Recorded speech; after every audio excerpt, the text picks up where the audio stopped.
MBBS in just 16 lakhs. Kyrgyzstan, Central America, Russia, Georgia. Orbit Global Education. Yes, welcome to iDream. బేసిక్గా మనం చాలామంది కంటెస్టెంట్స్ని ఈ మధ్యకాలంలో చూసాం, కానీ ఈ కంటెస్టెంట్ మాత్రం దుమ్ము లేపే కంటెస్టెంట్ అనమాట.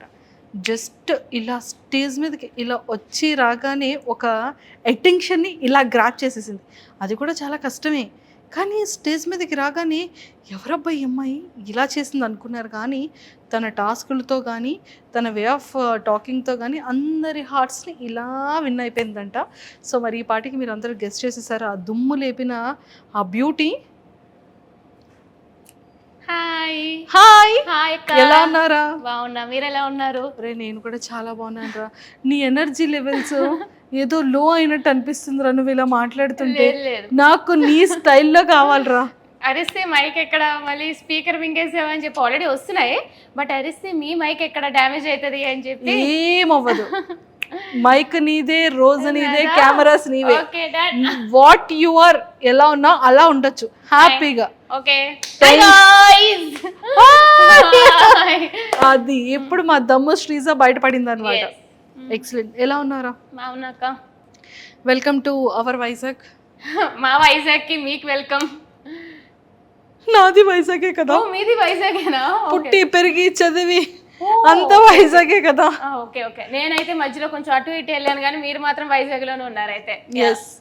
సో మన వైజాగ్ పిల్ల మొత్తానికి సో దుమ్ము లేపేవరా. ఎస్, దమ్ము శ్రీజ దుమ్ము లేపింది. చెప్తూనే ఉన్నా నేను, లైక్ ఇంట్రోలోనే చెప్పాను అనమాట. దమ్ము శ్రీజ దమ్ము చూపించడమే కాదు, దుమ్ము కూడా లేపుతుంది. అట్లాంటి క్యాండిడేట్ అన్న అట్లానే వెళ్తుంది. So yeah will see. ఇంకా ముందు ముందు చాలా ఉంది, అన్ని కూడా చూస్తారు. దాచించా. Okay. So Sreeja family background ఏంటి? మాది normal middle class and joint family types అనమాట. మా డాడీ ఒక జీవీఎంసీ ఎంప్లాయ్ అండ్ మమ్మీ వచ్చి హౌస్ వైఫ్. అన్న కూడా జీవీఎంసీ ఎంప్లాయ్ అండ్ అత్త మామ పిన్ని బాబాయ్ అందరూ కూడా క్లోజ్గానే ఉంటాం అనమాట. అందరం like only 5 to 10 minutes. So మా చాలా జాయింట్ ఫ్యామిలీ, ఎప్పుడు కలుస్తూ మెలుస్తూ లైక్ అట్లానే ఉంటాం. యా, అయితే నేను ఇక్కడ చెప్పాల్సిన ఒక విషయం ఏంటంటే, నువ్వు ఎవరో నాకు తెలియక ముందు నేను నీ రీల్ ఒకటి ఒక 3-4 times చూసి నవ్వుకున్నాను. ఓకే, గెస్ట్ చేయి ఏ రీల్ అనేది? చాలానే రీల్స్ ఉంటాయి పండగ టైంలో. ఓహో ఇదా, అరిసెలేదా? బావా బావా టింగ్ టింగ్ టింగ్ టింగ్ బావా. నేను నీది చూసిన ఫస్ట్ వీడియో అదే, కానీ అప్పుడు కూడా నువ్వు వైజాగ్ అమ్మాయి అనే విషయం నాకు తెలియదు. ఓహో ఓకే. కానీ నేను నిన్ను అంటే నేను ఎవరో నీకు తెలియకపోవచ్చు, నువ్వెవరో నాకు తెలియనప్పుడు నేను నీ రీల్ నేను అప్పుడు చూసాను. ఓకే, ఫీల్ వచ్చి ఉంటది. ఎస్, అది మంచి వైరల్ కూడా అయింది ఆ టైంలో. ఆ రీల్ తో నువ్వు మా అందరికీ తెలుసు యాక్చువల్గా. కట్ చేస్తే బిగ్ బాస్ అగ్ని పరీక్ష స్టేజ్ మీద ఉన్నానా? అగ్ని పరీక్ష స్టేజ్ మీద, దానికి ముందు కూడా ఇంకొక రీల్ కూడా చూసాను. ఓకే, అందరూ ఒకటే లాంటి డ్రెస్సెస్ వేసుకొని ఎంటైర్ ఫ్యామిలీ అంతా. ఒడియమ్మ వీళ్ళది చాలా జాయింట్ ఫ్యామిలీ అనుకుంటే, ఇదేదో చాలా బాగుంది అని అనుకున్నాను. మా చాలా జాయింట్ ఫ్యామిలీ అండ్ వాళ్ళిద్దరూ కూడా నా కజిన్స్ అనమాట. యాక్చువల్లీ నాకంటే చిన్నవాళ్ళు. సో మేము ఒక 6 members, అమ్మమ్మ సైడ్ 6 members, నాన్నమ్మ సైడ్ ఒక 7 members ఉంటాం. సో చాలా క్లోజ్. సో బేసిక్లీ ఎప్పుడు చూసినా సరే వాళ్ళతోనే ఉంటాను నేను. ఫ్రెండ్స్ అది చాలా తక్కువ, ఫ్యామిలీతోనే ఎక్కువ టైం స్పెండ్ చేస్తూ ఉంటా. సూపర్. సో నువ్వు నీ బ్యాక్గ్రౌండ్ ఏంటి, ఏం చదువుకున్నావు? నేను బీటెక్ ఇంజనీరింగ్, అది వైజాగ్లో కాదు భీమవరంలో విష్ణు కాలేజ్లో చేశాను అనమాట. ఆ తర్వాత క్యాంపస్ ప్లేస్మెంట్ వచ్చింది, ఇన్ఫోసిస్లో వర్క్ చేసా, యాక్సెంచర్లో వర్క్ చేసా, ప్రెసెంట్ ఇంకో ఎంఎన్సీ కంపెనీలో అయితే వర్క్ చేసిన. Complete software developer. Complete software developer. ఈ సాఫ్ట్వేర్ డెవలపర్ కి ఎందుకు బిగ్ బాస్ లోకి వెళ్ళి ఫేమస్ అవ్వాలని ఉంది? ఏముంది, యాక్చువల్లీ చెప్పాలంటే చాలా మందికి బిగ్ బాస్ యాక్టింగ్ గురించి వాటి గురించి వెళ్తారు. బట్ నేనేదో యాక్టర్ అయిపోవాలి, హీరోయిన్ అయిపోవాలి అని కాదు. జస్ట్ బిగ్ బాస్ అంటే ఇంట్రెస్ట్, నాకు టాస్క్లు అంటే ఇష్టం, అడ్వెంచర్స్ అంటే ఇష్టం, అంటే నేను ఛాలెంజ్ చేసుకోవడం అట్లా ఇష్టం అనమాట. And fame money, obviously Bigg బాస్కి వెళ్ళాము అంటే ఫేమ్ వస్తుంది, మనీ కూడా వస్తాయి. కాబట్టి అదొక్కటి ఉందన్నమాట. ఎవరు ఎంత దాగిపెట్టినా సరే ఖచ్చితంగా బిగ్ బాస్కి వాళ్ళు వెళ్ళాలి అని అనుకుంటున్నారంటే fame is the main thing. So fame వస్తే మంచిదే కదా, ఎవరికి కావాలనుకోగలరు ఫేమ్ అనేది. So that's the main reason and also I want to challenge myself. Super. So మొత్తానికి శ్రీజ అగ్ని పరీక్షలకు వెళ్ళేటప్పుడు ఆ అటెన్షన్ ఎందుకు గ్రాప్ చేయాలనుకుంది?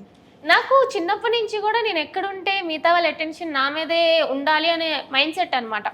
అంటే లైక్ అటెన్షన్ అంటే నాకు జనరల్గా కూడా అటెన్షన్ ఇష్టం. సో అటెన్షన్ సీకర్ అనుకున్నా సరే I don't think it's a wrong thing. ఎందుకంటే ఇప్పుడు హీరో ఉన్నారు, హీరోయిన్లు ఉన్నారు, వాళ్ళు అక్కడ ఫిలిం చేస్తున్నారు అంటే వాళ్ళ మీద అటెన్షన్ కావాలనుకునే కదా. సో నాకు కూడా అటెన్షన్ ఇష్టం చిన్నప్పటి నుంచి. అండ్ మోర్ ఓవర్ నాకు ప్లస్ ఏంటంటే నా వాయిస్ వల్ల ఆబ్వియస్గా నాకు అటెన్షన్ వస్తుంది. అది మంచిగా అయినా చెడ్డగా అయినా సరే అటెన్షన్ అనేది ఈజీగా గ్రాప్ చేసే మైండ్ సెట్ నాకు చిన్నప్పటి నుంచి ఉంది. ఒరే అంతా ఓకే కానీ పాపంరా శ్రీముఖి గారిని అక్క నువ్వు ఏ 3rd or 4th సీజన్కి వెళ్ళినట్టున్నావు కదా అప్పుడే.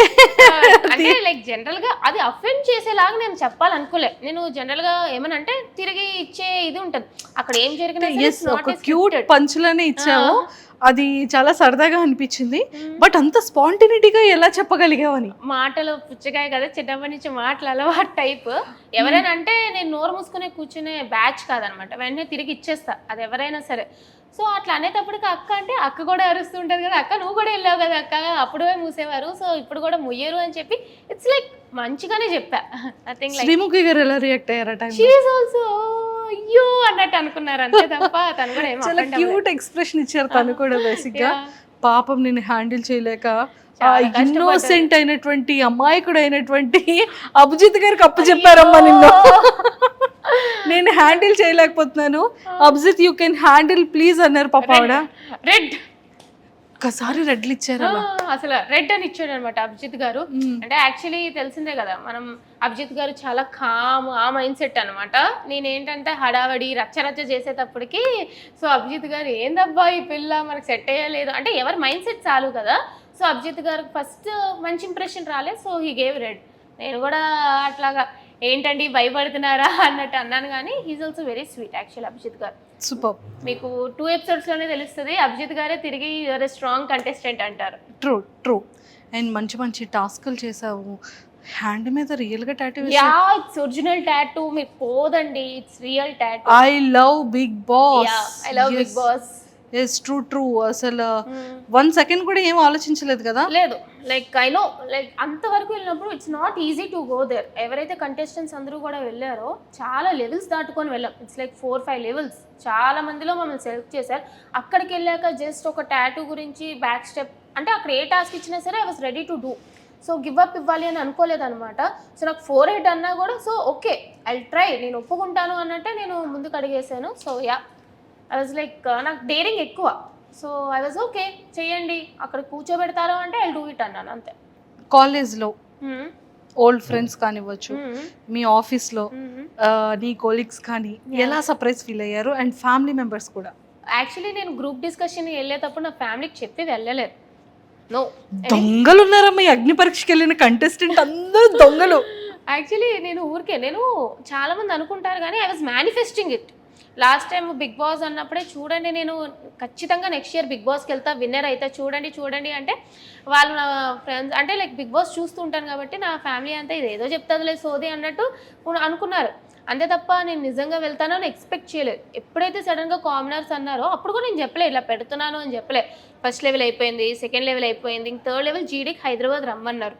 నేనేం చెప్పానంటే నాకు ఆఫీస్ మీటింగ్ ఉంది, నేను జీడీకి హైదరాబాద్ వెళ్తున్నాను, అదే జీడీకి అని చెప్పలే ఆఫీస్ మీటింగ్కి వెళ్తున్నాను అని చెప్పి వెళ్ళిపోయినా. అంటే దొంగ పిల్ల.